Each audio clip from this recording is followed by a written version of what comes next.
നിങ്ങളെ സ്നേഹിക്കുന്നവരെ നിങ്ങൾ സ്നേഹിച്ചാൽ എന്തു മേന്മയാണുള്ളത്? ഈ ഒരു ചോദ്യവുമായി ഈശോ ഇന്ന് നമ്മുടെ മുൻപിൽ നിൽക്കുമ്പോൾ ഒരല്പ സംശയം നമുക്ക് തോന്നാം.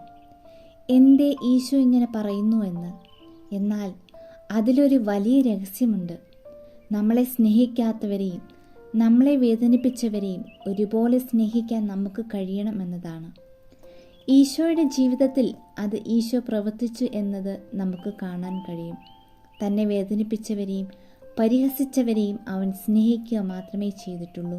കാരണം അവൻ സ്നേഹമായിരുന്നു. കാൽവരിയിൽ ഉയർന്ന ആ ബലി ഇന്നും നമ്മുടെ അനുദിന ജീവിതത്തിൽ നടക്കേണ്ട ഒന്നാണ്. കാരണം നമ്മുടെ ജീവിതത്തിൽ ദൈവം ആഗ്രഹിക്കുന്ന ഒന്നുണ്ട്: എല്ലാവരെയും സ്നേഹിക്കുക, നമ്മളെ വേദനിപ്പിച്ചവരോട് ഹൃദയപൂർവ്വം ക്ഷമിക്കുക. സ്നേഹം അതാണ് എല്ലാറ്റിനും. നമുക്കും ആ കുരിശിലേക്ക് നോക്കാം. അവിടെ എല്ലാത്തിനും ഉത്തരമുണ്ട്.